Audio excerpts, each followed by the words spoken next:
Greetings, everyone. I am Kimberly with Aisle Planner, and today our topic is client onboarding. Our very special guest joining us is Lynette Ullman with All Grand Events and Florals. Hi, Lynette. Hello. Thank you for having me. Thank you for being here. We're really excited to jump into this topic. We're going to give it a few minutes for people to get signed on. We know we have a big group today watching, so we'll just give it a couple minutes, but thank you so much for being here. We know onboarding is one of those subjects that's kind of this elusive, big topic, so we're hoping today to, with your expertise, to kind of drill it down to some tangible actions and steps and practices that pros can take, and lean on you for some of your expertise, because we know that you're in the field out there actually doing and practicing and living this. We'd love to know a little bit about you, how you got here to Aisle Planner, and before that, just a little bit more about Lynette.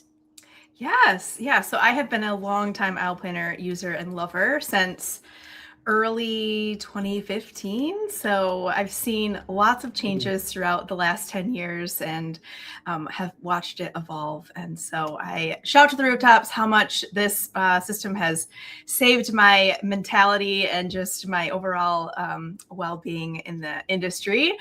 And I am a wedding and event planner here in Michigan. We also offer floral and event design as well. We do corporate events, small events, social events, and weddings. Awesome. We will also have Lynette's information at the end of the slides today. So if you are interested in virtual assistant services, coaching, one-on-one, Aisle Planner setup with processes or any of your templates, Lynette is a great resource to tap into. So everyone, drop a comment. Let us know where you are watching from. We're just going to get started here in just a second. So while we do that, hello. I'm from San Diego right now. It's a beautiful afternoon here, and let's go ahead and dive in. So let me get to my. Okay. Hi, Elise. Nice to see you. Looks like we have some Team AP also taking your questions. So please do drop any questions in the comments. And for those of you that are watching this on a rewatch, all webinars are located in your Help Center under the live webinar Help Center article. So do be sure to check those out. This will be stored there, as well as all past webinars that we have done before. Hello from Colorado, Montana. That is awesome. Great to see everyone. All right, so I think we're ready to dive in. So client onboarding. Where do we even start? This is a pretty big subject. And we know it's kind of elusive to a lot of pros. You have a pretty robust platform to jump into and learn yourselves. And then from there, the collaboration piece. How do we start this conversation with our clients and then actually engage them into using the tools? So where we want to start, and Lynette, I know that you really lean on the kind of front end conversations, is kicking off anything that you're doing with your prospective clients is making sure that Aisle Planner is kind of in the forefront and part of the conversation early on. So part of your sales phase, pretty much. How do you guys kind of introduce Aisle Planner and let them know that this is a value add to the services that they're? Right in my inquiry consult, I'm talking about how I use the system and doing a really brief overview about all the things that it houses, and that's how we will use it to plan the event. So yeah, definitely right in the consultations, so they get first knowledge right away. Awesome. Yeah. And really positioning it as a collaboration studio. We just say studio here, call it what you want to, but software sometimes can be a little bit intimidating to the tech averse. So really kind of spinning it and selling it so it's a benefit to your services and your team as a value add. We also encourage you to show Aisle Planner off early, whether that is a sample project. I think you have a sample, or you guys have an internal business project, right? I do have a sample project that I sent out after my inquiry consults with just a YouTube link that just says, hey, check out our system, so you can kind of get a visual of what it looks like before you even book with us. That's amazing. Yeah. So everyone has a sample project in their accounts. It's Bethany and Will. If you don't, you may have archived it, but that's a great one because it's fully populated. It's got the checklist, layouts, design studio, everything in that project. So if you don't have one or don't want to use one of your projects for that purpose, you could definitely lean on that sample wedding. It's a great way to showcase just the tools and show some of the features with the items populated. And another thing too is just alleviating that anxiety of tech and software and letting them know, like, we've got you covered. No need to set up an account. We'll do all the heavy lifting. We'll invite you when your project's ready. So just some pointers there to kind of really incorporate and introduce Aisle Planner at the early sales phase. So it is not a new concept to them, and it really can be a value add to your existing services. Hello from Hawaii. We're still getting everyone checking in. So thank you, everyone. Any questions on the sales phase? I think I know that sometimes it's an oversight and not really thought about because you're kind of getting to the point where you've invited them and sent them the invitation link. But there is a lot more that you can do preceding the actual invite to set your clients up for success, letting them know about Aisle Planner, how you use it, and what it's going to mean during their planning journey. The Pro First Foundation. We really also want to emphasize that it's really important to know how you're using the tools, how you use your features, and how you're going to expect clients to use them. The quote here, you can't lead a client through a house that you haven't yet built yourself. So really kind of fine tuning and understanding your own processes and workflows. And Lynette, I know that you've kind of had to play with trying it one way and then maybe shifting and pivoting to another way to really hone in on what works best. I'm always revamping my workflow, my internal workflow. So I think it's really, really beneficial for you to sit down and determine what your workflow looks like for each service offering that you offer and what that looks like from a client's perspective and an internal perspective. So that way you can start to use that framework to build out your templates and your projects first within Aisle Planner. Yep, absolutely. And we will go over some of those templates and best practices. We will jump into AP and show you guys around. But really knowing and just having that confidence yourself in your tools and your processes is going to set your clients up for success. The must-have checklists. So we're, identify if you don't know all of the tools yet, or you aren't super comfortable in certain tools, get to know the ones that you are must-haves that you must use. So you are at least feeling really strong in those 3 to 4 that you can really hone in and create a really strong process for. And like we always say, don't aim for perfection. Don't let that stop you. Start small, refine, and repeat as things you see are working actually start to click with your clients. Just refine and repeat those processes. This should be ultimately for you as planners, the onboarding should be pretty short and painless. You just have to create that kind of process for yourself first, and then you're setting your clients up for success. Humanizing the tech. We wanted to draw attention to what, being 2026, what a lot of people are doing nowadays is doing these videos, doing these welcome videos that are intros to your Aisle Planner project, whether that is a tour of a sample project that just gives them an idea, whether that is a personalized video, which you probably don't want to do a personalized one each time, but I have seen some really amazing, high informative, high level 1-minute videos where a pro has just said, hey, a pro has said, hey, client, welcome to your project. Here's what you're going to see. Here's what we're going to do. Lynette, I don't know. Are you using a video method? Have you adopted that yet? Just the initial one that I did a while ago. It needs to be updated, but I just did a quick Loom recording video, about 1 minute, that just showcases all of the different tabs and what it looks like. And that gets sent out, but I do utilize other ways to kind of onboard my client. But yeah, I need to update mine. It's we always need to update those videos, but it's I find, especially if you can see the screen, the image here, it's just your little face in the bubble. And whether that's you, the planner, direct with your client, whether it's a business owner just saying thank you for your business, we're excited that you booked with us, here's what your experience is going to be like, those go a long way. And it's something that you can put in the project so they can always reference back to. It is something that you could send to them before you even send the initial invite, so they are prepared to accept the invite. And some of our pro videos even actually have the invitation accepting process. So they're really showing, they're kind of doing it for the client view. Like, you'll get an invitation, you'll accept it. When you log in, here's your dashboard, and then just a quick summary of kind of the tools and what those tools are going to do. So there are free options out there. We use Loom here at Aisle Planner. That's a really great one for screen recording. So just something to explore. We think can take a lot of explaining and documenting off of your plate if you can do it in a short video. It goes a long way and does a lot of heavy lifting for you guys. And you do it once and it's good to go, and it just kind of levels up your client onboarding process and makes it, gets them excited about the system and wanting to use it as well.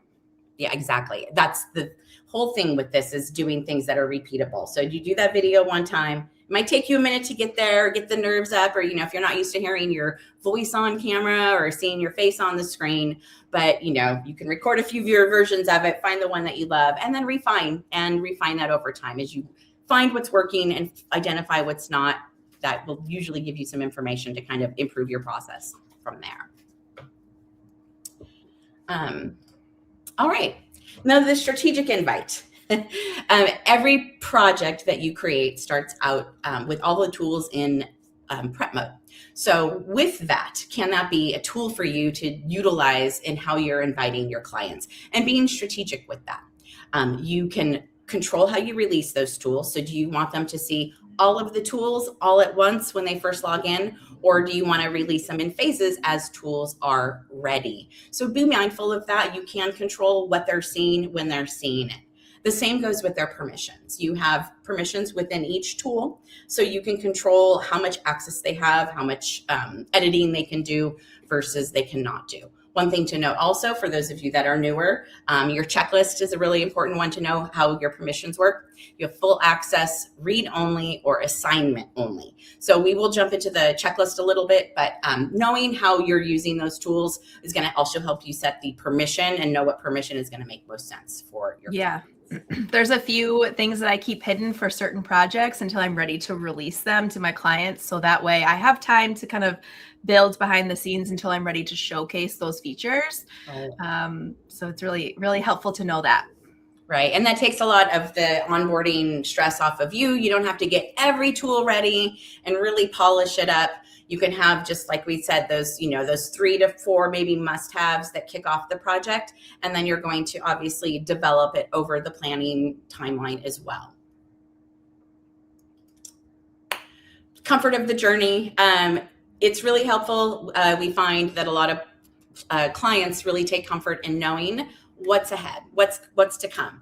Great. We've booked your services. They know the package that they bought with you. They know the ultimate goal is the event at the end of it, but what's the journey getting there? And this doesn't have to be really detailed out, but thinking about explaining that to them from the get-go, which kind of can just set their mind at ease and know, obviously they booked you, they know you've got it, but to know that, like, okay, at the 10 to 11 month mark, we're going to handle these things. At the 9 to 8 month mark, we're going to handle these things, and so on. That just can kind of show them the journey and what to expect. I think, Lynette, you were talking about kind of giving them a little bit of a timeline, right, of what's going to happen over the coming months and how you guys are going to tackle all of the homework that needs to be done to execute the event. Yeah, definitely give a high level overview of the process for each individual service offering. And we talk about that at consultation, and we talk about that during my first meeting. It's laid out in Aisle Planner in the checklist.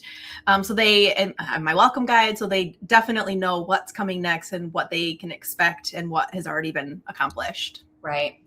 Exactly. And so whether that is something that you're doing in the your contract of services, or it's a note that is just a nice little note that's, planning milestones, and we're going to hit these milestones over the next few months. And if it's something that you can do visual, there's a lot of great infographics out there that just show kind of like the high level of what that journey looks like to event date. And the strategic invite, just going back to your client types. We know that you've got clients that are really eager to get into Aisle Planner. They're already on the website, they're researching the tools, they're really excited, and others that are just kind of can't be bothered or don't want to be bothered. So kind of understanding, and I don't know how you identify these folks, Lynette. We kind of put a grid here because you can tell when your client is logging into the project. You can see the last time they logged in. So this is just kind of a guide for you. We can see this too. You can kind of tell, like, all right, they're in there actively, or maybe they've just accepted their invite and that was it, and that was 2 months ago. You also might not have a lot of activity happening at that time, so don't let that necessarily be a total indicator, but this can help because you can see when your clients are logging in. And what do you do for the ones that just, you've invited them and you can see that they've never even logged in, or they haven't logged in for a really long time? Yeah, I definitely, after I send that first initial invite, I'll go back maybe 4 or 5 days later and just to take a peek to see if they've logged in yet. If not, maybe I'll send them a separate email, just kind of a little bump. Hey, don't forget, I have my process set up so that there are certain things that they have to do before we can schedule our first meeting together. And one of them is logging into Aisle Planner. Kind of gives them a little incentive, right? Right. And of course, you're going to have those clients who are jumping and they're all in and they're, type A and they love it so much. And then there's the clients who just need a little bit more push. So for those clients that I've identified, usually after the first few meetings, I kind of understand the vibe of what they, like in the tech world. Right. Sometimes I'll assign them tasks in the checklist. So that way kind of gives them tasks and to-do lists and kind of nudges them along. And there's some clients I don't need to assign tasks because if I tell them something, they're just going to run off and do it. And they don't need a lot of reminders, but they're busy. Yeah. It's okay. I get it. Right. And so, and we know planners, some folks really have this locked in and their clients fall in line and others are struggling with it. So we really want to kind of help, identify each of those clients and help you find a way to encourage them and encourage that engagement. And like Lynette, you said, some are really eager and they're like, gimme, let me log in. And they're all over the place. You might have to control permissions because they want to do too much. Yes. And there's others that just don't even use it. And that's okay. We have some pros that don't even use it with their clients. They just use it for internal tools. But so many of you are here today to find out, what do I got to do to get my clients to not only engage with the tools, but how can we as pros set ourselves up for success with a repeatable process that's really thorough, but easy to digest in a really kind of quick, easy way. So with that, a few things we wanted to kind of go over. We're going to jump into Aisle Planner, but between your sales process, the content of your materials, you prepping the project, and then how you're inviting the client. These are all things that you should think about your process, and then what areas you could impact and make a positive impact towards getting your client aware of Aisle Planner and excited to use it. So within the sales edge, the sales side, we're going to just recap some of this. Website branding. There are some websites that actually showcase that they use Aisle Planner as their planning platform and have taken some really beautiful screenshots, whether that's of the design studio or the checklist or however they want to showcase the tools. But I have seen it on websites, and I think that goes a long way. It adds value to the services that you're offering. Your lead auto response, I put this here because it's a best practice. I just think everyone should have their lead auto response enabled. It is an email that triggers right away once a lead submits your form. It's less about onboarding, but ensuring that you guys are utilizing all of these features and that automation for your lead contacts.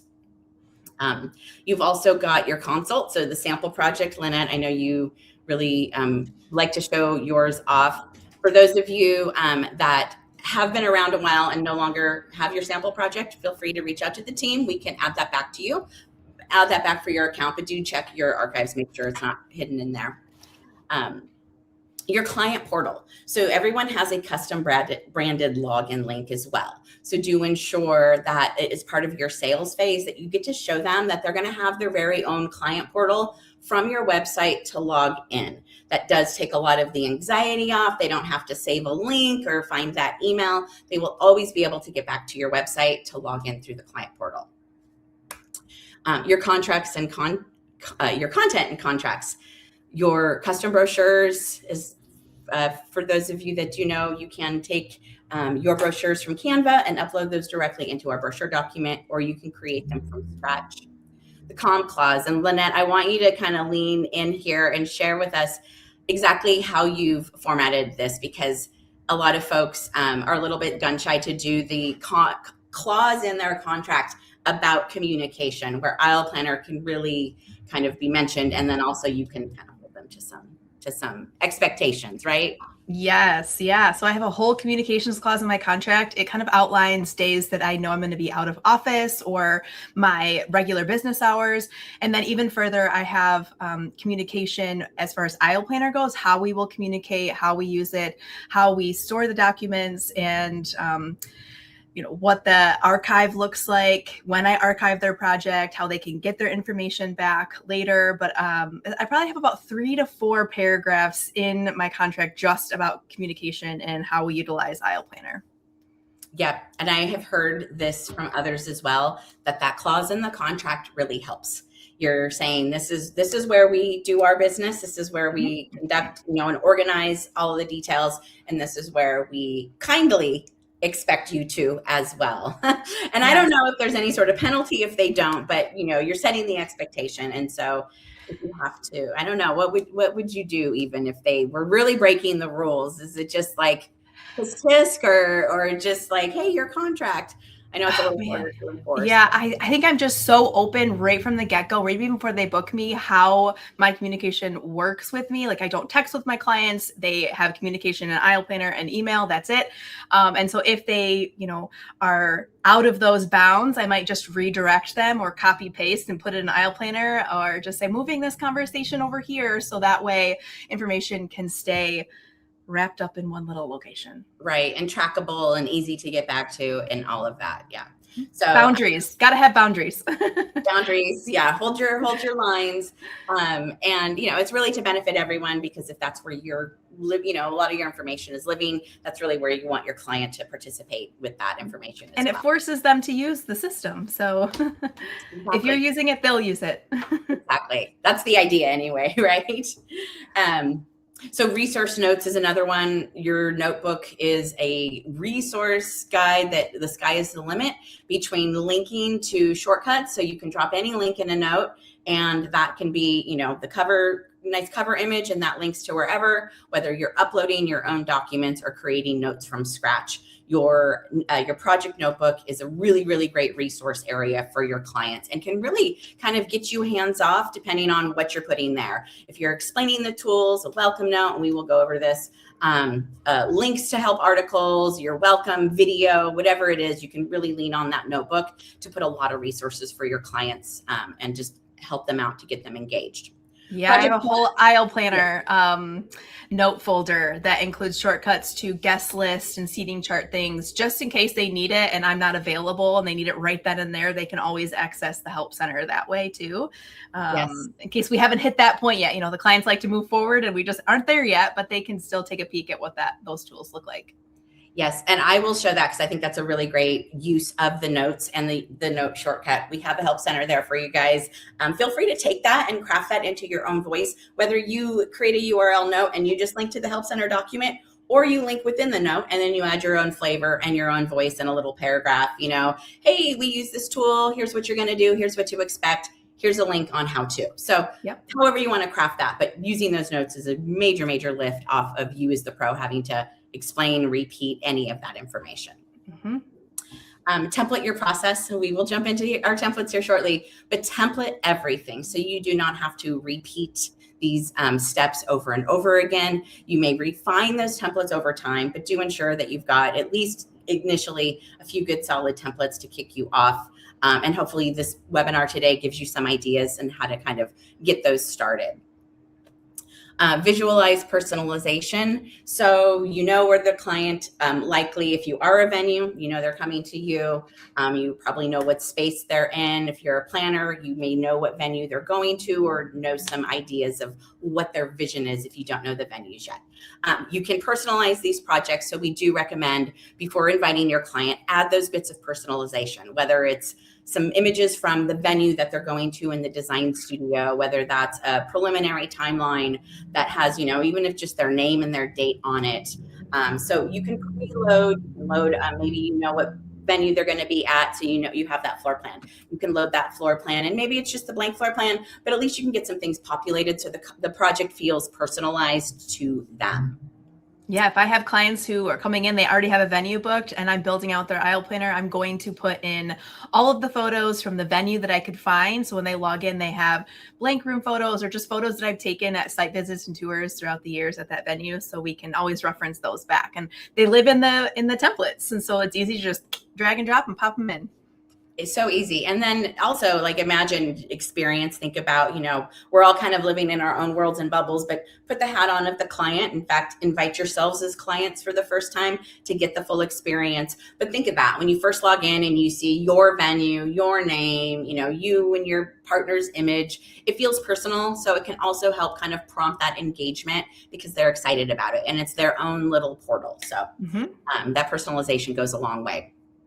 We also mentioned actionable tasks here. So within your project template, which is your checklist, have some tasks that you can kick them off with right away, just to kind of get their feet wet, get them knowing what it means to check a task complete, to drop a comment to you, so they understand comments act as emails. And this is a really great way to get a quick note to you on a specific item versus, like Lynette said, do not text or do not random email. We're really kind of funneling the communication into the points and the tools and the topics in which they are related to, right?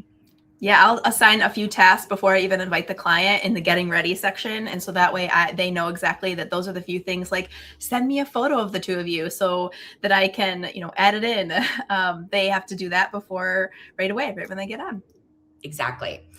So just those little things and all of this, it isn't just one item that's going to be like the breakthrough, but all of these things collectively getting, explaining AP from the beginning and then also getting them excited and the ease of onboarding.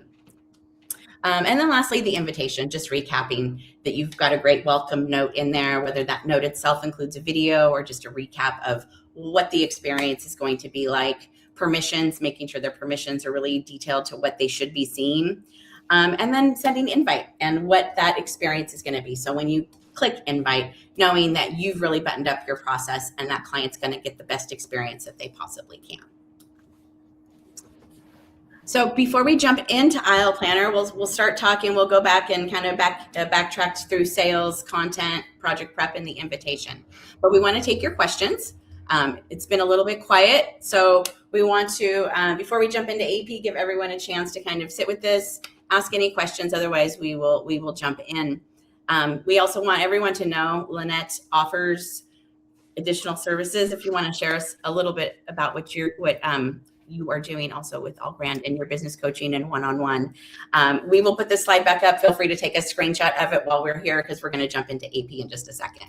Yeah, I've done so much over the last 5 to 6 years, just making people love and use the system even more than they already are in it. So I do coaching, of course, and then mentorships, and then full aisle planner tutorials. I'll share my workflows and my screens and kind of internal process of how I work with my clients in the system, and then full setups as well. So a really great resource. We encourage our pros to learn, and we have a lot of resources. We're here to support you.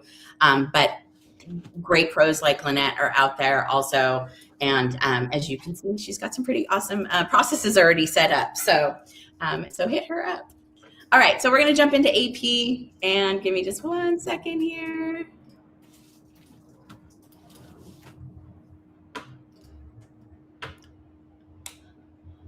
Okay, we can see that okay. So we're going to go back and just kind of go back through. And this is a great time also for more questions since we are in the tools now. If you guys want to see anything, happy to point out. We talked about during the sales process and your branding, your custom branding login link. This is where you will go and create your branding link. So under branding, under site, right here. So for those of you that are new, drop your business name here. And this is what your clients will use to log in on your website. So you can create this custom branded look, and then they will never have to worry about finding that invitation or remembering how to get to Aisle Planner login page. So that is one thing that we know a lot of people skip. So do be sure to get that set up. And then we're going to jump into templates. So we're talking about templating everything and having, your processes really dialed in and you being confident in those. So as you share them and ask your clients to work within them, they know exactly what to do.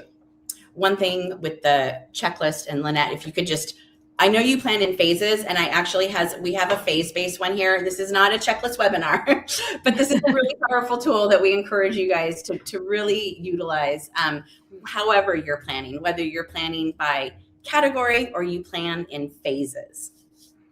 I think your phase one would be kind of our getting started, right? Or just the early tasks that you start. Yeah, I have a whole getting started section is actually separate from my phases, but I just kind of looked at my process and figured out what I need to do when and broke it into phases and broke it into months. But I ride or die by my checklist. This is internal. I also have internal for just items that I'm taking care of, which the visibility is hidden.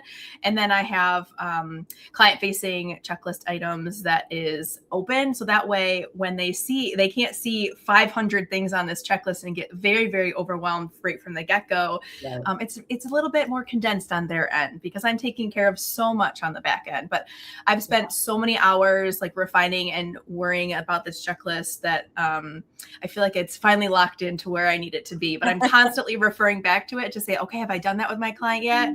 I got a meeting coming up. I'm going to go through the checklist and make sure if there's anything outstanding that I need to talk to them about. So I'm using this all day, every day. That's amazing. And it is powerful in that regard. So if you put the time in, like we say with anything, garbage in, garbage out. So put the time in, it's going to pay off dividends. So you can kind of lift your brain off of thinking of those things and it's going to do the thinking for you. You'd mentioned that you set tasks to private. So let's just really quick recap over this. Your checklist tasks. You could do a pre-assignment, and I have a few here done pre-assigned. I use all caps just because it's easier to see visually. When you add this to a project, you can easily spot your client tasks. You can pre-label them client, planner, bridegroom, whatever you want. And this way, when you create the project, you can see visually who this task belongs to. It just helps if you have a really long list of items to do. It helps you spot the ones that are going to be assigned to your client. Additionally, if you are giving them full access to the checklist so they can create tasks themselves, assign you, do all the things, you can make them so they are members only. Your tasks are members only. So that way only your internal team see them. And like Lynette, you were saying, you may give them full access so they can have a lot of control, but their view is limited to only a few tasks because everything is set to private. You can also invite them and set them to assignment only. So they only see what you have assigned to them. So you do have to manage it a little bit. You've got to make those assignments, maybe do a month at a time, but then you don't have to worry about setting your entire checklist to private because they are only going to see what is assigned to them. Mm-hmm. So knowing those permissions is important to kind of understand how that works. Yes.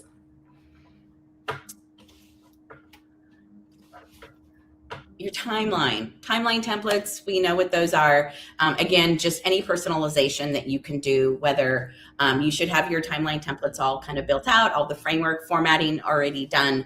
But then when you add that template to the project, you can, put in the details that you do now. This also might be a tool. I've seen this tool stay in prep mode a little bit longer than other tools because you're not even ready to get into the timeline yet. You've got other things. Do you kind of pace that one out a little bit differently?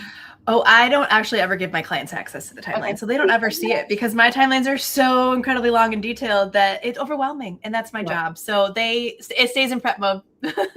Yep. And that, just kind of for everyone to recap on that, there are some tools that you might not want to engage your clients with just for the sheer sake of, you'll download it, you'll send it to them, but there's certain things that you just want to keep to yourself until it's time, until it's ready. So for that, and then you can either, for those of you that don't use a certain tool, you can disable it. So your clients don't even see it. So it's not just an open tool that you're not using. Someone had asked like why there isn't a generic onboarding. And the reason for that is exactly what Lynette mentioned. She doesn't give her client access to the timeline. Some of you might. So a generic onboarding might show them things that you don't want your clients to see, and we let you shape that experience for that reason. Yeah, I think it's just so customizable that there's no way to know, because every single event and every single owner of the project or aisle planner, if you will, is offering different services. And so it's looking different if you're a venue, if you're a planner, if you're a florist, if you're a caterer, like, all of the things. So it's just so customizable. And I always say there's a workaround and a process for everything. So like figure out what the problem is. Let's create a workaround and figure out how it can make it work for you. Absolutely. That's a really great point. Thank you for saying that. So we're going to jump into notes. This is one of my favorite tools. Your note templates can do a lot of heavy lifting for you. You can create these sections, right? So you can easily spot your note templates when you are in a project. And I find making these folders is helpful because it just kind of sections it out for you, and you can quickly get to the section that you need to. I put onboarding up top. You can arrow up and arrow down your sections.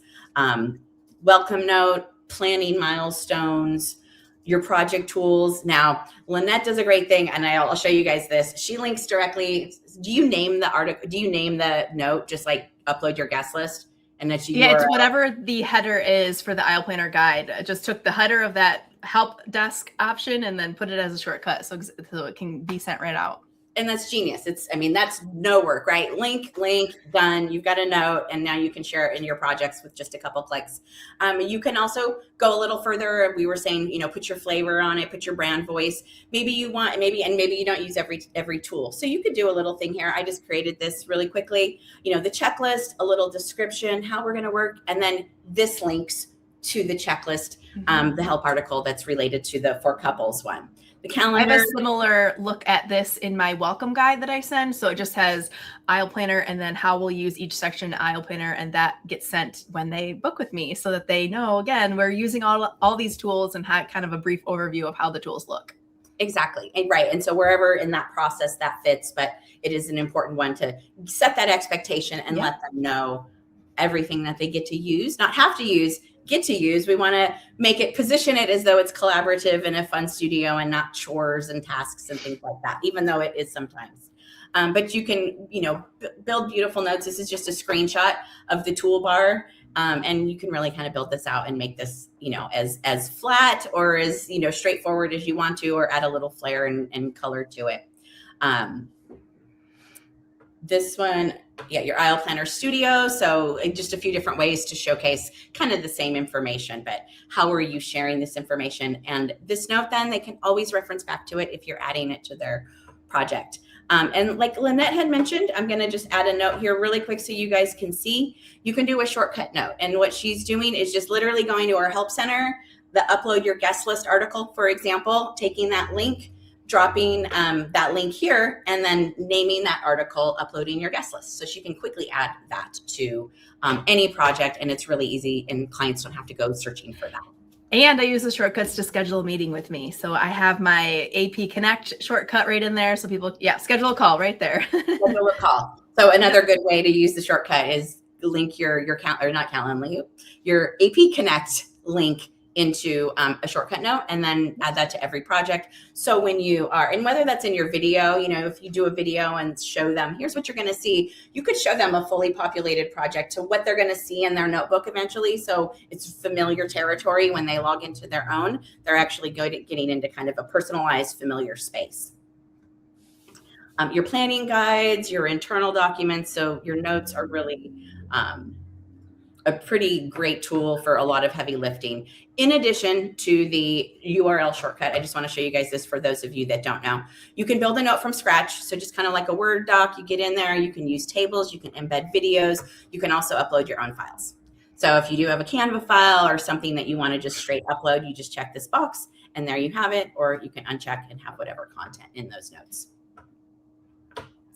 All right. Your style guides. Some folks are, unsure how to use your style guides. So whether you are a venue or you're a planner and you're working at venues, this can do a lot of heavy lifting for you, and just sharing inspiration, sharing images of those venues, for venues that are watching today, get some of your spaces into the design studio. At the very least, it's just a way to show images, spark inspiration, and show, different ideas and concepts. Before you even get into the layout and start talking layout, you can even show what layouts look like. So it's not the layout itself, but it's a vision of what the room can kind of be shown as. So your clients can start to give ideas or start to say, we like this, we don't like that. You have a lot of options here, but if you template it, you never have to go kind of seeking that information out. And just to kind of give you guys a few examples. Are you doing this with your style guides? I know you give the florals, you've got a whole probably bunch of stuff in here. I'm not sure, but how do you use this? Yeah, definitely with all of my venues that I go at. As soon as I come back from a tour, I'm popping it in my photos into the style guide so that they're in my database.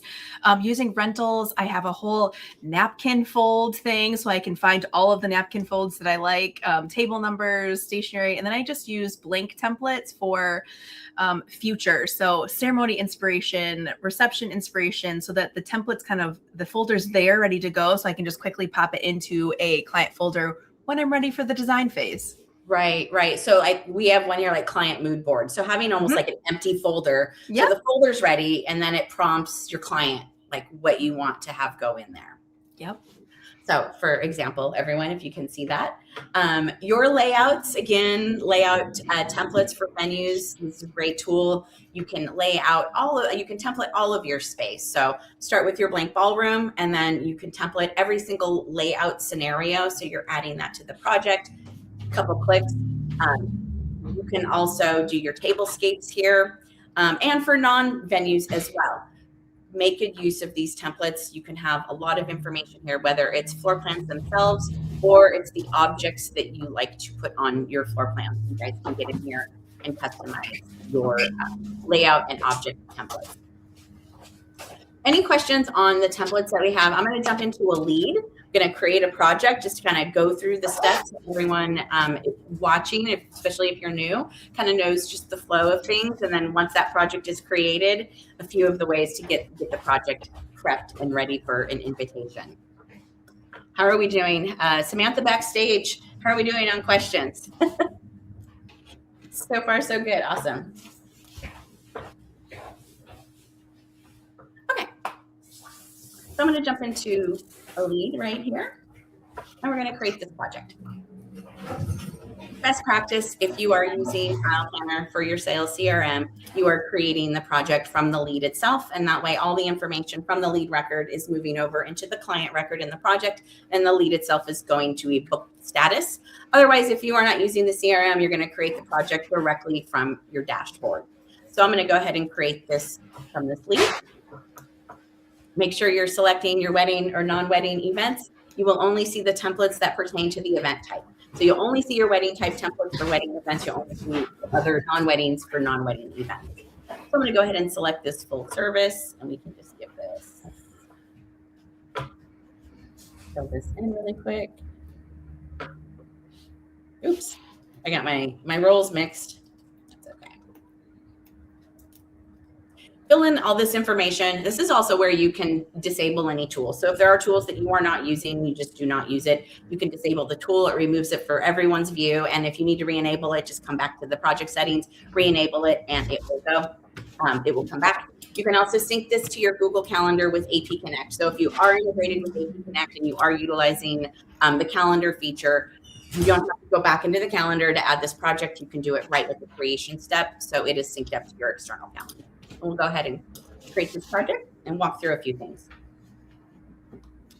So to recap again, everything starts out in prep mode. All of your tools do start out in prep mode. So if you were to invite a client today, they are not going to see everything. They'll see their name and kind of a blank white dashboard. We do have clients writing in pretty often that they've been invited and they've been asked to do something. And then they get here and the tool is still in prep mode. So do be mindful of that. We don't release anything for you guys. We just let them back to you. But just do be mindful of this prep mode. The planning progress field. So here I am in the checklist, and I know you're doing the phases, but is this where you're going to do the assignment before you invite them? So you have all that kind of pre-set up? Yeah, so I will actually add them as a planning partner first, but not invite them so that their name pops up. And then then I can just kind of select a few things that I want them to be assigned to before I invite them over. That's a great tip. So let's take a look at that. So if you can see here, now I see client. This is the pre-assignment, which is just kind of a visual guide.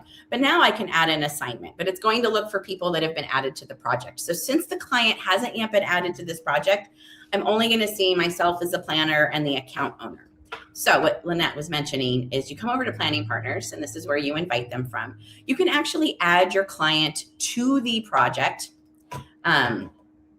before you invite them. And then this way, so you can see now that Kimberly's in here twice, but you can now come over into the checklist. And now if you can see my drop down, she is available. Let me go over to the overview. I can now assign tasks to Kimberly. She's not invited yet, but I can kind of preset some of the homework, right? So you've got, I guess, something to talk about, right? On your consult call or on your introductory call, onboarding call, or just something to show them. It triggers an email that they can get their first task. Mm-hmm. And to get it out of prep mode, you'll have to release the checklist to make it not in prep mode.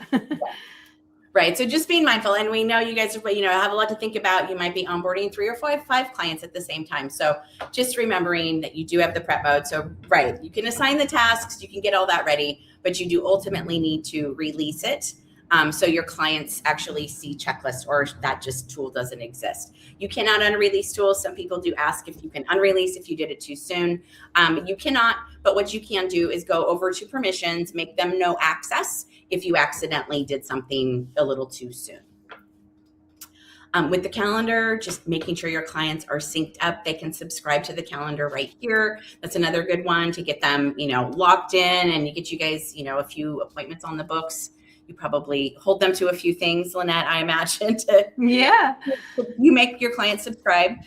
No, I don't, but I encourage, and I will put things on the calendar for them just to kind of get them into, utilizing the calendar. And I always make mention, like, hey, if you want to add this onto your, your personal calendar, you definitely can do that. And that way you can stay on track. But yeah, so optional.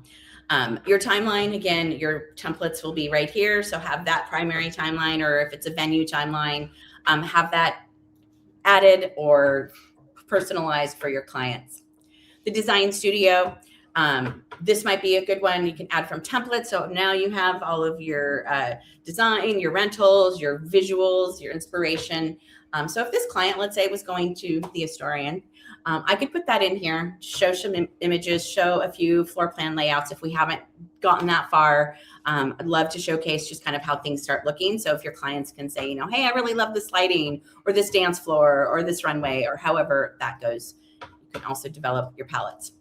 Your guest tools, different story, right? We know that this is a more robust feature that your clients actually have to have a lot more hands in than you might as the planner, because you just don't know cousins and aunts and uncles. Lynette, what is your approach here? Because I know this is a big one for our pros to kind of, it's so big and it does so much, but also for a new user that's a client, like, what's the expectation that you have for them? Yeah, I will handle a lot of the guest list stuff, but they have to build it first. They actually build it in a Google Drive because it's formatted with instructions and all of that. And then I will download it and put it into Aisle Planner. But I like all guest lists to be in there because then we can track meal choices and seating charts and all of those things. So I will upload guest lists for them just because it's a little bit tricky sometimes. And I can do it a lot faster than they can do it because I've been doing it for so long. So yes, this is like one of my favorite features, and I use it for every single event. Amazing. It is a powerful tool. It can do a lot, but we also know that it is a little bit more complex. So be sensitive to your clients, and that it's not just go upload your guest list. If you're going to ask them to really be hands-on in a tool, understand how that tool works, understand if the tool is a little bit more complex than other tools, so you can provide that guidance and they can walk into it when that task is assigned to them, or it's time for them to do that homework, that you have set them up for success. We are here to support as well. We know that this is a robust feature, but it's really important that you as pros know how the process works, know how the guest list template is required, the 2 different templates for names, understand how the RSVP process works. And a lot of what we suggest to is kind of run through it as a test, be a client, be a guest, do some of these things yourself. So 1, you can identify any issues or gray areas that you don't know about. Ask us. We're happy to clarify. 2, it just gives you more confidence in the tools and how they work. So when a client comes to you and says, hey, I can't find this guest name, you know how to actually go and see and say, oh, it's because of this or that. We're again here to help, but those things are really helpful as pros because it just kind of gets everybody moving much quicker than having to stop, ask the question, or try to figure it out. I love to test all the new features with my personal Gmail account, so that way I can see it from a client's perspective and it's not from a internal perspective. Right. And sometimes you might see something and you can let us know and say, hey guys, I noticed that. So it's always good to wear the client hat. Similar with your layout and seating, we're going to start with a blank canvas. If you are a venue or if this is at a venue that these clients have been at before, you can drag and drop this into the project. So there is some personalization. All of your venue templates are going to be under your venues tab within your project, and to pull one over onto the layout, you just drag and drop. There that is, and then you can continue to edit and personalize it to this client. But at least this is all ready to go.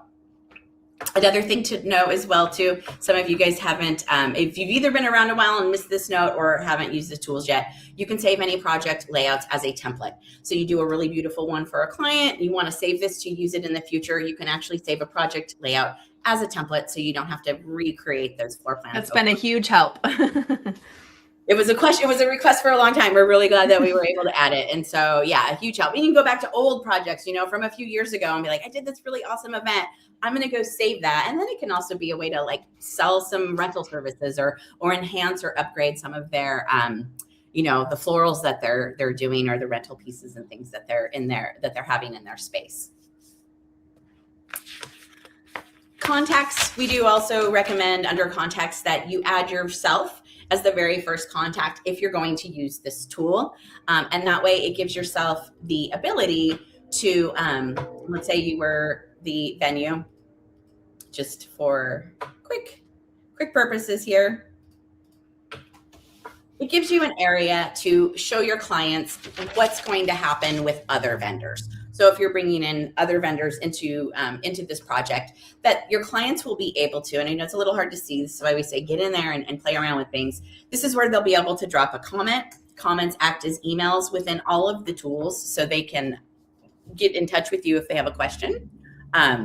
This is also where you're going to store the files for that vendor. So yourself, it's always great to put yourself in there first, so you can say, hey, we're going to drop invoices, menus, things like that. And then this is also where, do you prompt people through this chat? I find that it's a good way to be like, hey, how's it going? Or did you do that? And if you're in your hair and makeup vendor, have you set an appointment yet? And things like that. This is my favorite tool to use right there. That comment, that little prod, that little thing. And they can see that they've received a comment and that it is from within this vendor card. And the great thing is if they are on the go and on their phone, they can reply right back to that comment. It will go right back into the comment thread here, but they didn't even have to log into Aisle Planner. So making good use of that collaboration piece as well. All right, moving forward into the budget, your contacts and budget. This is also, your contacts and budgets are synced up, and this is also from the template side where you can kind of pre-set up your budget categories. But let's jump into notes because we spent a lot of time talking and singing the praises of notes. You will have, when you first create a project, you will have an untitled note hidden from client view added to the very first, as the very first note. If that lead had a note in the comments box, in that big message box, your planner notes will also show up in this very first note created in this project if you had planner notes there. So that's one thing to just kind of be aware of when you first create the project. If you didn't have notes there, this will be an empty page where you'll go to add a new note.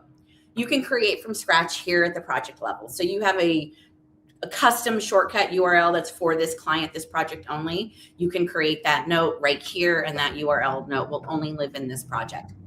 You will then also either be able to create a note from scratch, just add a blank note here and create one, or from your templates, which is most of what you'll be doing when you are first onboarding.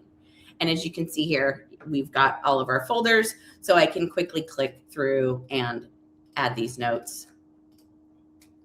And then here we go. You can also choose how you like to display these notes, and your clients can also control their view. So when you onboard them, you may let them know like, hey, you can control, how they view this page, but you'll want to set it up for them how you want them to initially see it. Also, one thing to note with the release of the notes, your release is over here on the right-hand side. So do be mindful of that because everything else is across the top. Your note release is over on the right-hand side. So it's a little trickier to spot. But when in doubt, you can always see from your dashboard which tools you have released and which tools are still in prep mode. Do we have some questions still? We've got about 5 minutes left. All right, so we're gonna go back into the planning partners, just kind of recap on that. Your permissions here again, so you're fine-tuning your permissions, ensuring your clients are seeing things the way that you want them to be seeing things. Lynette, I know here you're just timeline no, checklists. I know a lot of people aren't aware of that little granular permission. Assignment only can take a lot off your plate because then they are only seeing a much smaller view and not overwhelmed with everything. However, some pros want your clients to see, here's all the stuff we're going to do over the course of the next year. Don't worry, I will assign these to you as they come up. So it's kind of a little bit of knowing your client, right? And knowing like how much you want to give up front versus how much you want to kind of hold back from them. Yeah, I think the biggest thing is if you are going to release that timeline, maybe do it read only so they can't change what's happening on the timeline. Exactly. Read only or just utilizing those permissions. So that is really it for us today. Hopefully this was informative and that everyone is taking away a little bit more than what they had when they first joined us. I'm going to go ahead and put Lynette's information back up on the screen. So yes, you can get her information, take a screenshot of that. And if we don't have any more questions, we're going to wrap for the day. Thank you, Lynette, for being here. Yes. It's always so great. And we love having your expertise. And everyone, if you guys need to kind of fine tune and hone in on some processes, she is your girl. We will see you on the next one. So stay tuned. And this will be emailed to everyone upon its conclusion. So thanks everyone for being here and have a great day. Thank you.